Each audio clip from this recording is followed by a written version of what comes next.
ফিফার কাছ থেকে ভ্যাট ট্যাক্স সহ ৬৩ কোটি টাকায় বিশ্বকাপ ফুটবলের সম্প্রচার স্বত্ব কিনেছে বিটিভি। সব কয়টি খেলা সরাসরি সম্প্রচার করা হবে বলে জানিয়েছেন তথ্য ও সম্প্রচার প্রতিমন্ত্রী ইয়াসের খান চৌধুরী। দুপুরে সচিবালয়ে বিশ্বকাপ সম্প্রচার নিয়ে ব্রিফিংয়ে এসব কথা জানান তিনি। বলেন, জনগণের স্বার্থ রক্ষা করে বিটিভিতে বিশ্বকাপ ফুটবল সম্প্রচারের ব্যবস্থা করা হয়েছে। বিটিভির পাশাপাশি বেসরকারি 2টি টিভি চ্যানেল, ওটিটি ও মোবাইল অপারেটর প্ল্যাটফর্ম খেলা দেখাবে। এ সময় তিনি জানান, ২০২২ থেকে ১০০ কোটি টাকায় চুক্তি করে জনগণের টাকা অপচয় করেছে আওয়ামী লীগ সরকার।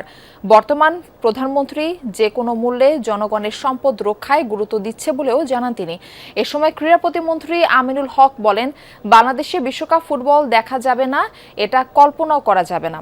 সরকার অপচয় রোধ করে প্রচারের ব্যবস্থা করতে পেরেছে। ঢাকার বিভিন্ন স্থানে বড় স্ক্রিনেও খেলা দেখানো হবে বলে জানান তিনি।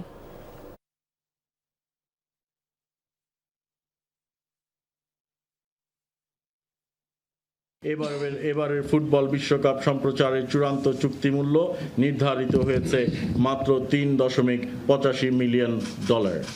আমরা telecom company, satellite TV channels, OTT প্ল্যাটফর্মের কাছে নীতিমালা অনুযায়ী অ্যাডভার্টাইজমেন্ট এবং রাইটস বিক্রি করে প্রায় সকল টাকা উঠিয়ে আনতে সক্ষম হয়েছি। বাংলাদেশের আজকের সকল ফুটবল প্রেমী যারা রয়েছেন তারা অত্যন্ত আজকে আশায় বুক বাঁধবেন যে আমরা ইনশাআল্লাহ আমাদের বিটিভির মাধ্যমে আমাদের যারা সত্যগুলো নিয়েছে তাদের মাধ্যমে সারা দেশের মানুষ বিশ্বকাপ ফুটবল দেখবে।